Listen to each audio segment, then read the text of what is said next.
Can you see my screen? Yes. Okay, done. Hello everyone. So today we're going to be talking about the erythrocyte structure. So this is a very straightforward and easy lecture. It's mainly an introduction to ease into the block. So it won't take more than 25 minutes, mainly, inshallah.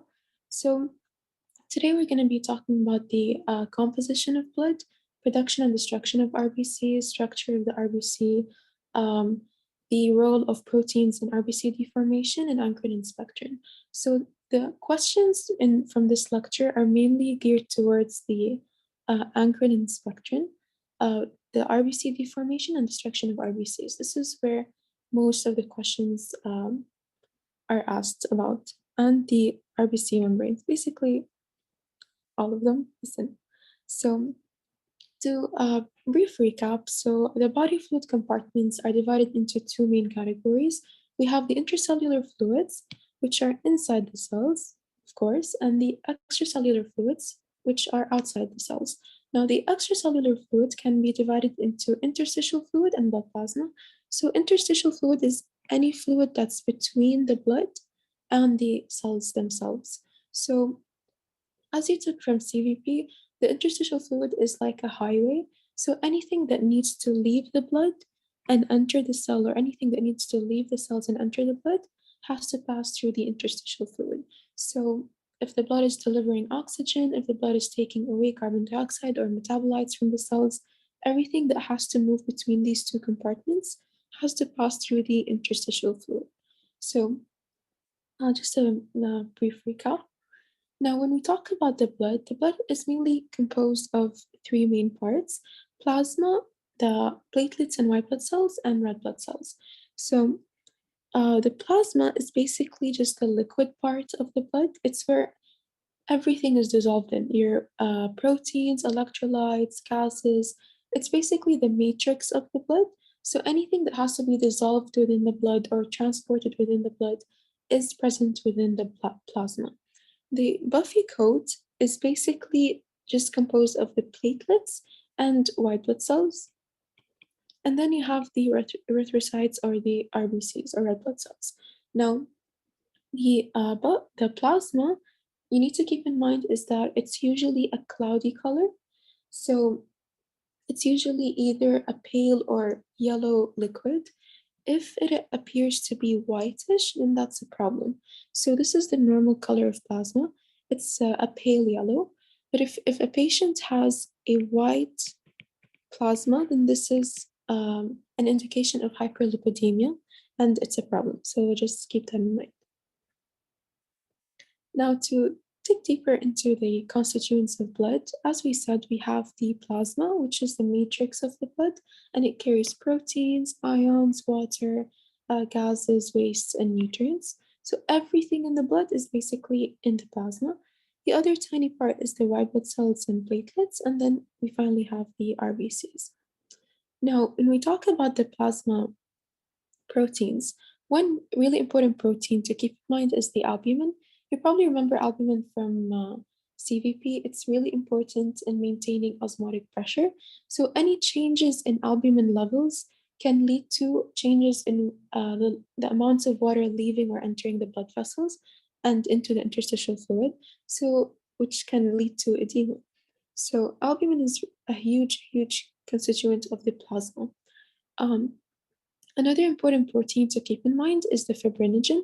We're going to be talking a lot about fibrinogen in upcoming lectures. I won't really dive into detail, but all you need to know is that it's really important in the clotting system. So, with any injuries or any trauma, of course, you're going to start bleeding. So, without the fibrinogen, we can't really stop the bleed. So, it's really important in hemostasis. We have homeostasis and we have hemostasis. Hemostasis is basically just like controlling blood loss, like controlling the amount of blood in your body. So the fibrinogen is really important in that because it's part of the clotting system. Now, other important things you find in the plasma are electrolytes, which is just a fancy way of saying ions.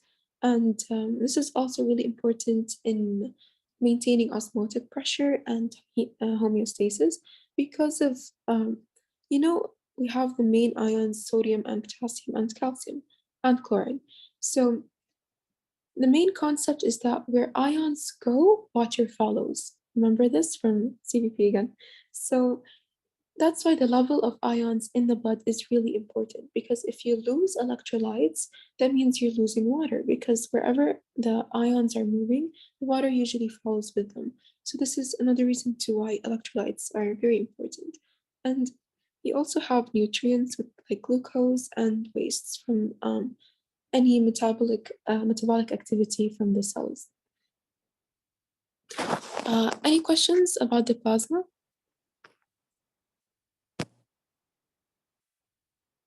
Okay, I'll take that. Um, For this, basically, Dr. Rehan is going to cover it, but for the sake of completion for the lecture, I'm going to really quickly discuss it. So all he's saying is we have a pluripotent hematopoietic stem cell. What does pluripotent mean? Pluripotent, it means that it has the capacity or capability of differentiating into many types of different cells. And hematopoietic means it's a blood cell. So pluripotent hematopoietic means it can differentiate into any type of blood cell. So there are two main pathways that this stem cell can go into. It can either go into the myeloid cell pathway or the lymphoid pathway. Through the myeloid pathway, you end up with macrophages, neutrophils, eosinophils, basophils, mast cells, platelets. All of these are products, and erythrocytes, of course. All of these are products of the myeloid pathway. From the lymphoid pathway, we have the plasma cell, the B cell, T cell, the natural killer cell, and the dendritic cell. So these are really important in immunity, of course. So you're going to be talking about in detail about all of this, so don't worry about it for now. It's just a really brief introduction. Again, any questions so far?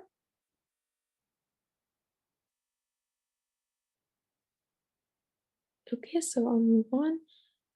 A really important concept in red blood cells is their shape.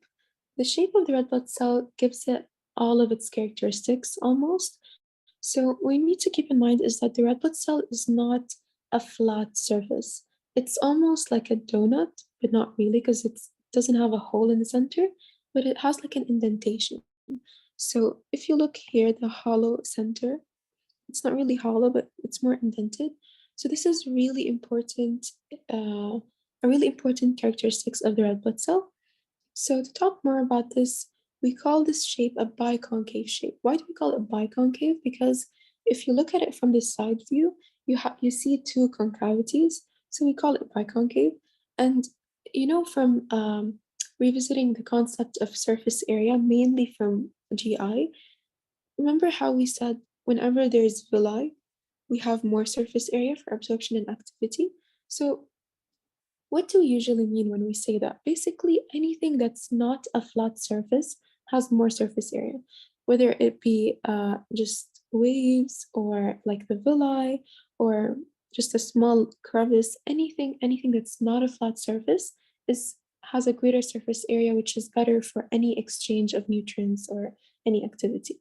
So this is a really important feature of the red blood cell because the red blood cell, its function is to deliver oxygen mainly.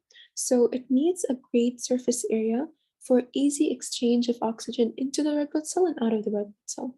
So when the oxygen goes into the red blood cell and binds to the hemoglobin, then the red blood cell will travel throughout the body.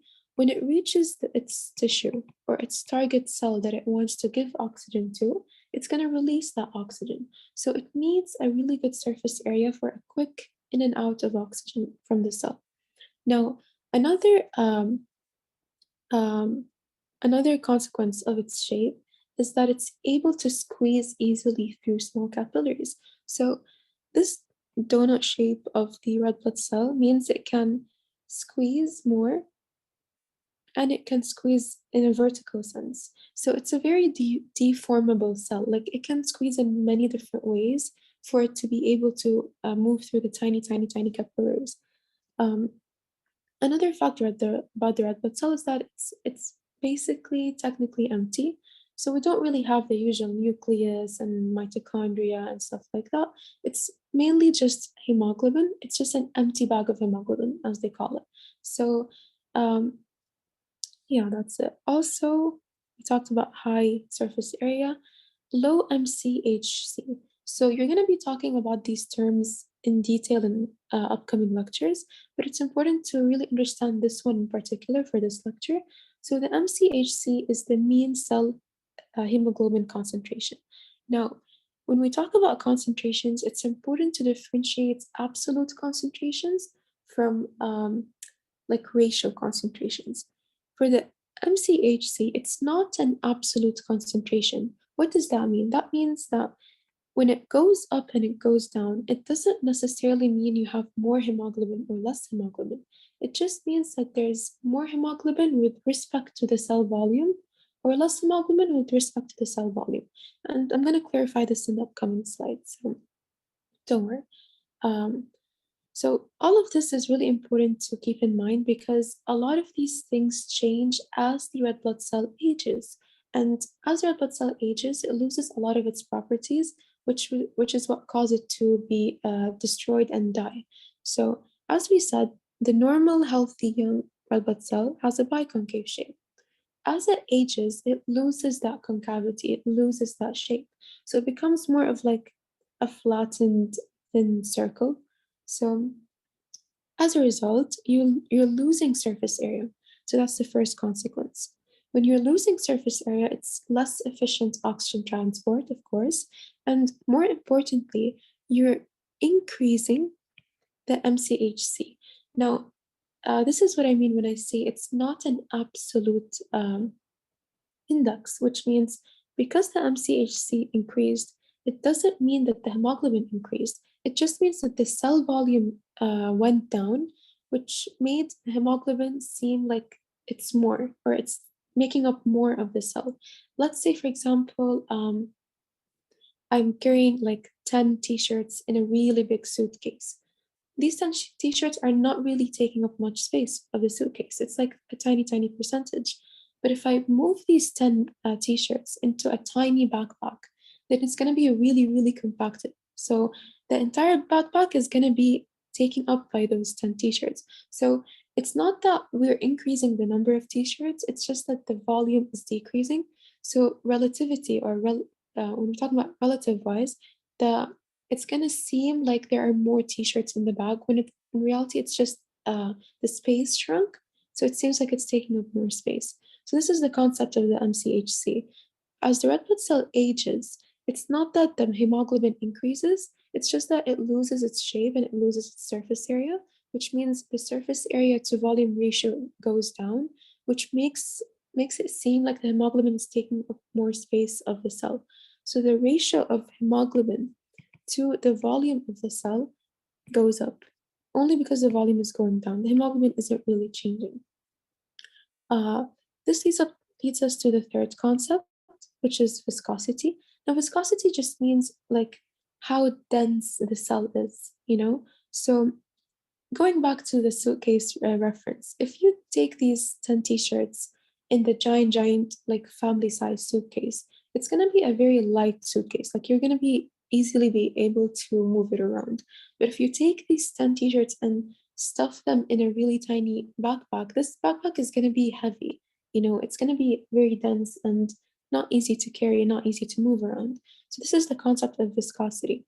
Now, why is this important? Because the young, healthy red blood cells have very low viscosity, which means that they're very light and not really dense. This is really important in the concept of deformability, like we said. It makes it easier for the cell to squish through tiny capillaries. Now, when it becomes in this way, the viscosity increases because it becomes like more dense. Again, not because hemoglobin increased, just because the volume decreased and the surface area decreased. So because the viscosity increased, it's very hard for the cell to be flexible because it's very dense now. Just imagine as if you put something in the freezer, something that was like clay. if you put clay in room temperature, you can easily mold it around. But if you put it in the freezer and take it out, it can't really move. It becomes like dense almost, you know? So this is why viscosity goes up and deformability goes down, because now it's not really able to move through these tiny capillaries. So when this old dying red blood cell tries to move through the tiny capillaries, it gets stuck because, as we said, deformability goes down.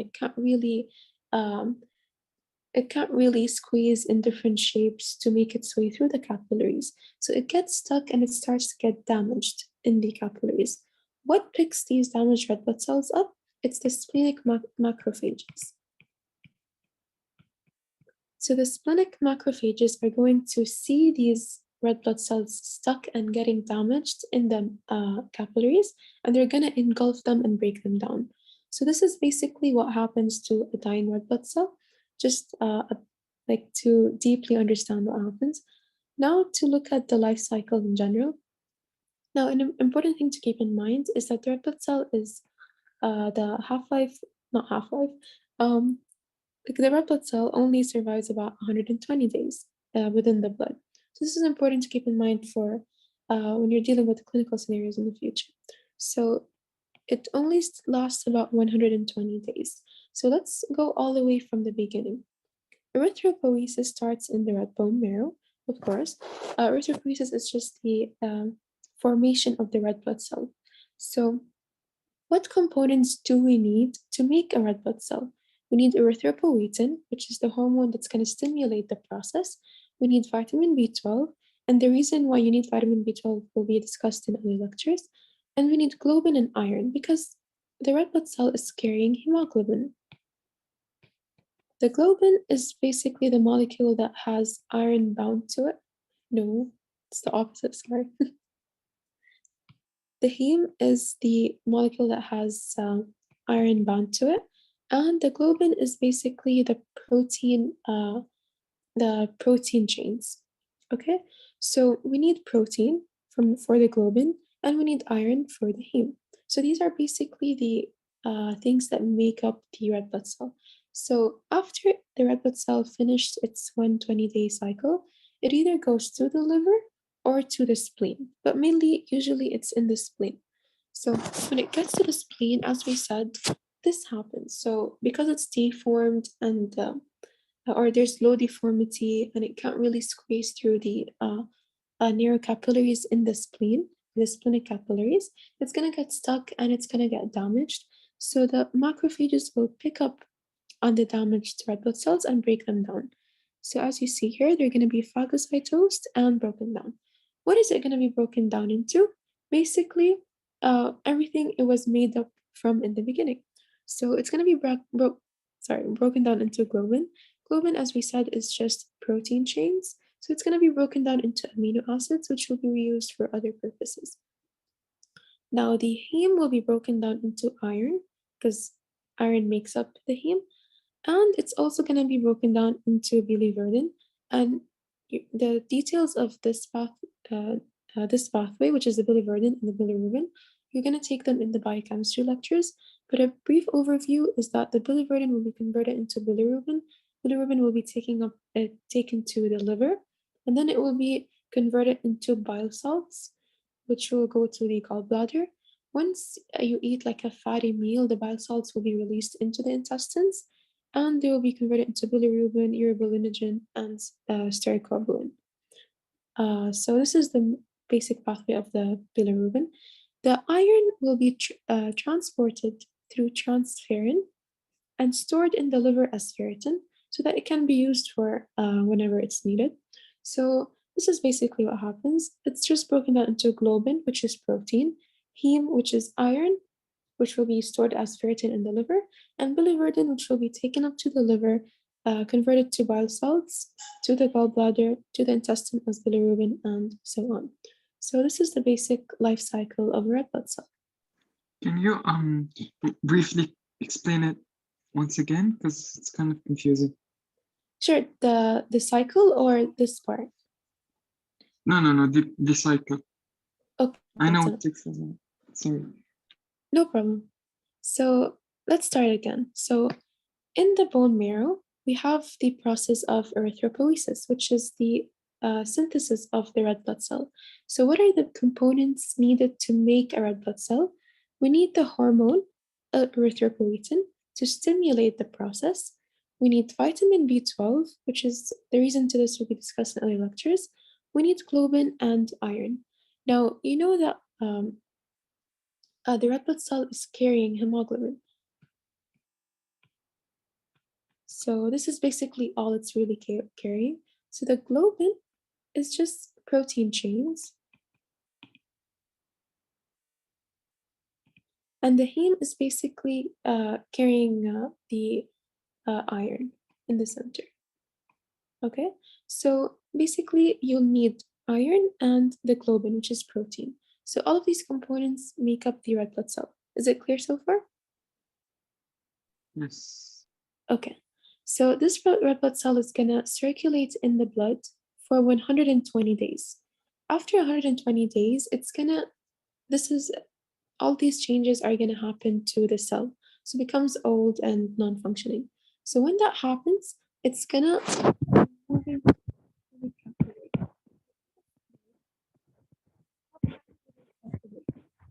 as this old red, yeah, sorry. Your voice went for like a second and it returned. Oh, when? It's just at the splenic macrophages, which is basically it breaks down the RBCs. I get this part. So Okay. you didn't really. Okay, Tamam. So after it got stuck in the spleen, the macrophages take up the red blood cells. Now we have to break down the red blood cells in the spleen. So what is the red blood cell broken down into? It's broken down into the things that made it up in the first place. So first, let's break down the hemoglobin. Hemoglobin will be broken down into heme and globin. Okay, so the globin, as we said, is just protein. It's literally just chains of protein, protein chains curled up around each other, and that's the globin. So when it gets broken down, it's gonna be broken down into amino acids because it's just made up of protein. These amino acids will be reused by the body for other functions, mainly to remake red blood cells. Is this part clear? Yes. Okay, now when we go to the heme will be broken down into iron because iron is like in the center of the heme ring. So this iron is going to be carried by the blood through the help of the protein transferrin. So transferrin is going to carry this iron from the spleen to the liver, where it will be stored in the form of ferritin. Is this part clear? Yes. Okay, so now we're done with the iron. The last thing we have is the biliverdin. Now, details on the biliverdin pathway you'll take in the biochemistry lectures. So if it's still not clear from here, just refer back to those lectures. But in general, the biliverdin will be converted to bilirubin. This bilirubin will be transported by the help of albumin. So albumin will carry the bilirubin to the liver. Now, this bilirubin will be converted into bile salts. Do you know what bile salts are from GI? Yes. Yeah. So these bile salts will be stored in the gallbladder. Now, after you eat a meal, your gallbladder is going to secrete these bile salts into the small intestine. So, Yep. yeah. Once they're secreted, they're going to turn into bilirubin, then into urobilinogen, and then into stercobilin, and then into faces. It's just like the pathway of the biliverdin. Is it clear now? Yes. Thank you. No problem. Any other questions? So far, no. Okay. So coming to this slide, this is a really high yield slide. A lot of questions come from here. So it's very easy. So basically what he's trying to tell you is that, remember how we said that the red blood cell goes through the splenic capillaries and then the macrophages phagocytose the red blood cell?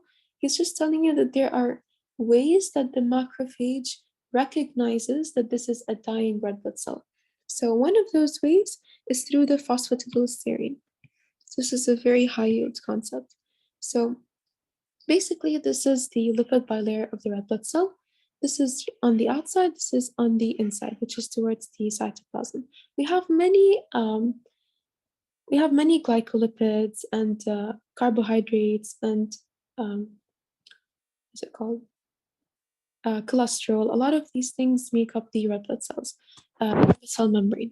So you need to know that on the outside you have phosphatidylcholine and sphingomyelin, and you need to know that on the inside you have phosphatidylethanolamine and phosphatidylserine. If you're gonna want to remember one, just try to remember this one, but it would be preferable if you know also these four. So again, mainly on the outside you have choline and myelin. CM. On the inside you have ES. Okay, so which is ethanolamine and serine. Outside, you have choline and myelin. What he's saying is when the RBC ages, this phosphatidylserine flips to the outside.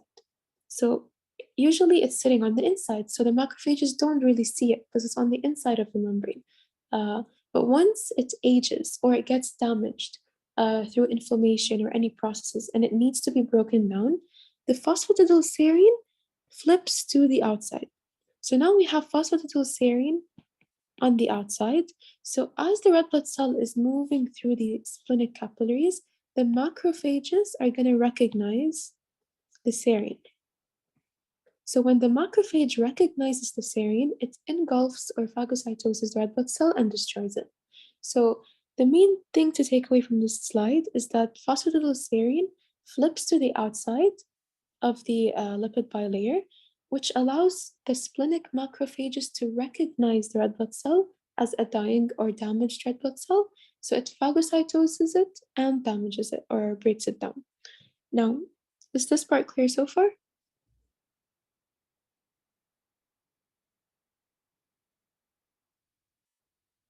Yes. Okay, so this is the first really high yield concept. The second concept is the C-reactive protein. Now, during inflammation, which is basically any chronic disease, almost all diseases cause inflammation. Okay, so during any process of chronic inflammation, there's a certain protein that's released called the CRP. Now, this CRP triggers the movement or switching of the phosphatidylserine to the outside. So if the CRP triggers the phosphatidylserine to move to the outside, it means more macrophages will be recognizing these red blood cells. So that means more macrophages will be phagocytosing and destroying the red blood cells. So you'll be losing red blood cells for no reason. They're not really damaged. It's just as a result of the CRP that's released during inflammation. So this is why we have in many cases anemia of chronic disease, which means that during chronic diseases or chronic illnesses, you have the process of inflammation. And with inflammation, you have the release of CRP. A lot of CRP increases during inflammation. So this means a lot of red blood cells, in a lot of red blood cells, you'll have phosphatidylserine flipping to the outside, which means a lot of red blood cells will be recognized by macrophages, and a lot of them will end up dying. So that's why you lose a lot of red blood cells in inflammation, which can lead to anemia of chronic disease. So this is also a really important concept. Is this clear?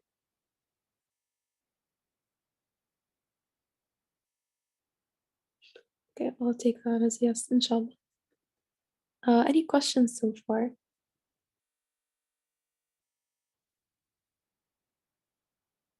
Anything at all? Any concerns? Any questions? Okay, so last concept, this is, I Would think, would you please go ahead. repeat the part? Yeah, which part? Last part, second part of this. The CRP? Yep. Okay, so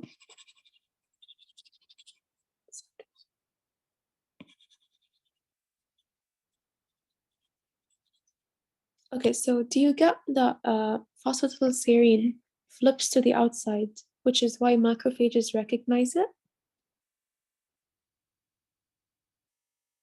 you got that part? Yes. Okay. So basically, during inflammation, a protein starts to be released in the blood, or this protein concentration increases in the blood. This protein is the CRP. So CRP is very elevated in inflammation. So what's the function of the CRP? CRP basically flips the phosphatidylserine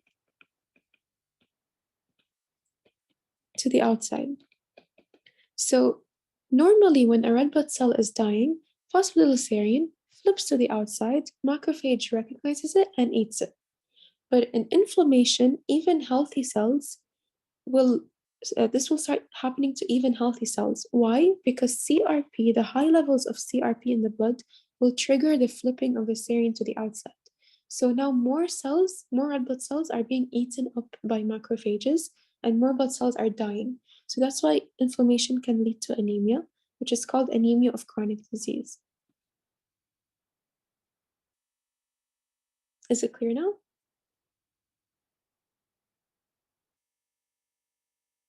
Yes. Are you sure? No problem. I can repeat if you want. No, it's fine. It's okay. Okay. So going to the last two slides, last concept. This is also very, very, very high yield. So please keep these names in mind. So the things you need to know are the BAN3 protein, ankyrin 4.2 spectrin, and glycophorin C and 4.1. So these are the names you need to keep in mind for this. So basically, remember how we said that the shape and the membrane of the red blood cell is what allows it to move through the capillaries, the tiny capillaries. And we said that this red blood cell can squeeze into many different shapes to be able to fit into these capillaries. Now, how does this red blood cell change shape so easily? How does it become a circle? How does it stretch up and down to be able to squish into capillaries? It's because of these proteins. These proteins are what allow vertical interaction, which is basically vertical stretching of the cell, and horizontal interaction, which is horizontal stretching of the cell. So these proteins are what allow the red blood cell to change shapes and squeeze and fold into different shapes to be able to squeeze into capillaries. So the proteins involved in vertical interaction are ankyrin, BAN3 protein 4.2, and spectrin. And basically what happens here is you have the cytoskeleton, which is the spectrin. So you need to keep in mind that spectrin is intracellular. It's a cytoskeleton, okay? So the ankyrin is holding the BAN3 protein to the spectrin, okay?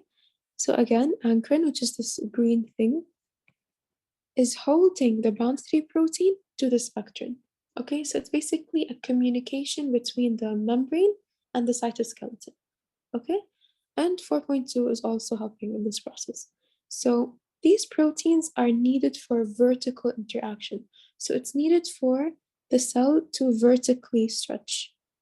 Okay, so this takes us to the first defect, which is over here.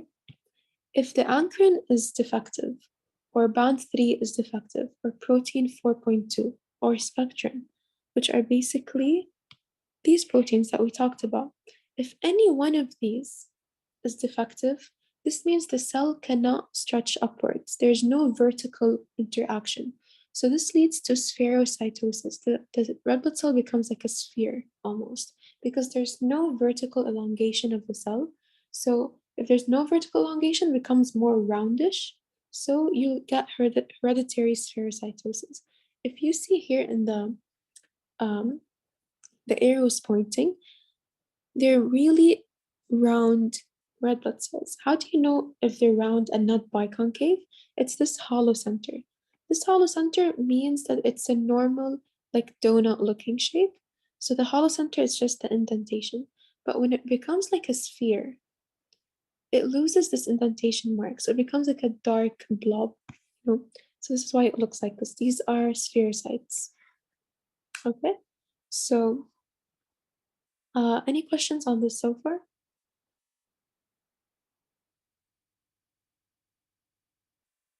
Okay, inshallah, it's clear. So for the other part, which is the horizontal interaction, we have mainly the spectrin again, and the 4.1 protein, glycophorin C, and the spectrin. But mainly, it's just the spectrin itself, because for horizontal interaction, it's mainly the cytoskeleton that's moving, not really with relation to the membrane. So any interaction between the membrane and the cytoskeleton is mainly for vertical interaction. But any interaction within the cytoskeleton itself, so over here, is for horizontal interaction. But interactions between the membrane and the cytoskeleton is vertical interaction. Okay, so any defects in 4.1 or spectrin will lead to the second mutation, which is elliptocytosis. Elliptocytosis is basically the opposite of spherocytosis. Instead of it being a round circle, it becomes like more ovalish. Okay, so again, defects in spectrin. In both, you have defects in spectrin because spectrin is holding everything together. So a defect in spectrin can lead to defects in everything. So it's either spectrin or protein 4.1. Okay, so one last recap, because this is very high yield. The only thing you need to really take away from this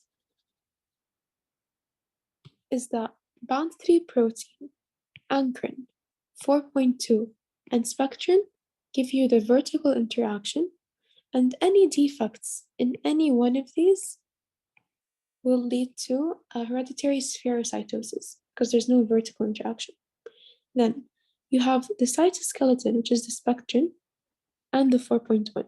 4.1 spectrin, any defects in these will lead to problems in horizontal interaction. Okay, so this is basically what you need to take away from this.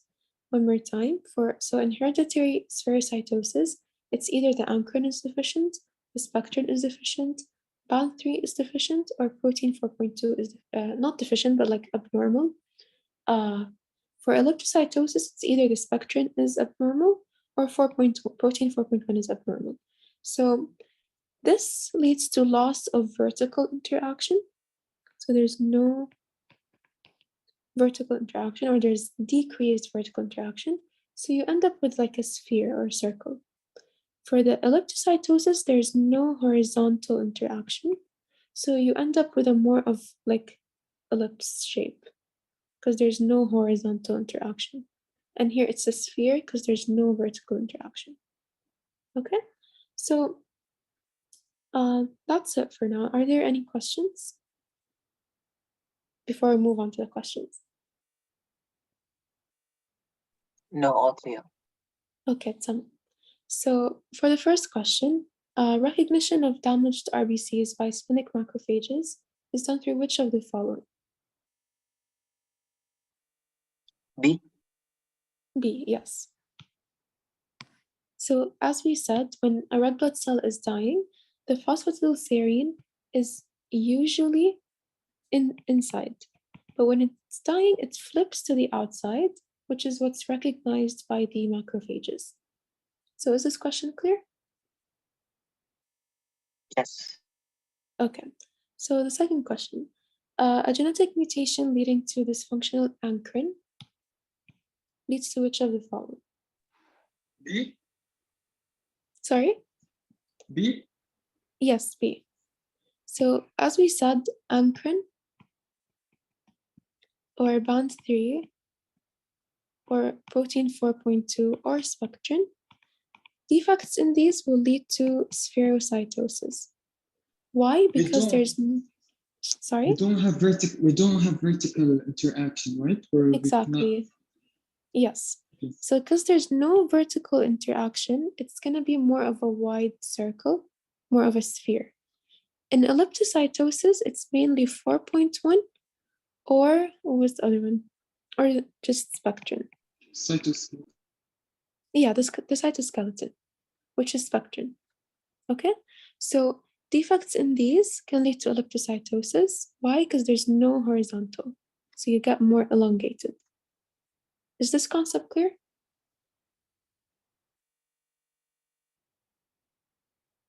Yeah. Any questions? Okay, done. So last question. Which of the following is released following inflammation and relates to anemia of chronic disease? CRP. Yes, exactly. So the C-reactive protein is really elevated during inflammation. And what it does is it starts flipping the phosphatidylserine to the outside. So now more macrophages are recognizing these red blood cells and destroying them. So you start to lose red blood cells. So this leads to anemia of chronic disease. So any questions so far? I have a question. Yes, go ahead. For normal red blood cells, like when they're dying, Yeah. like not for inflammation, is there an enzyme called flippase that flips the phosphatidylserine to the outside? So usually in the blood we have CRP, but it's very low levels. It's like regulated. So yes, CRP does cause the flipping, but it's usually just more of a like an age thing. Like as it gets old, the serine just flips to the outside. But we do also have CRP playing a part, but it's very low levels in the blood. Okay, all right. Thank you. Yeah, no problem. Any other questions? Okay, just a small recap. The phosphatidylserine, it flips on its own when we are when it's aging. But when an inflammation is happening, the CRP is responsible for flipping the serine outside, right? No, it's also playing a role in healthy ones, but in healthy bodies, we have very low CRP. It's regulated. So it's only for the damaged ones, or it's only for the really old ones. It happens naturally. But in inflammation, it gets really elevated, like really, really elevated. So it starts to target even the healthy cells. Oh, so CRP gets released both and when you're aging, the cell is aging, and when there's an inflammation, right? Yeah, CRP is always in the blood. It's always present, but it's very, very, very low. Thank you. No problem. Any other questions?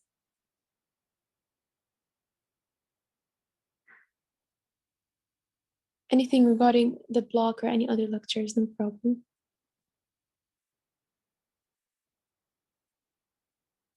Okay, thank you so much.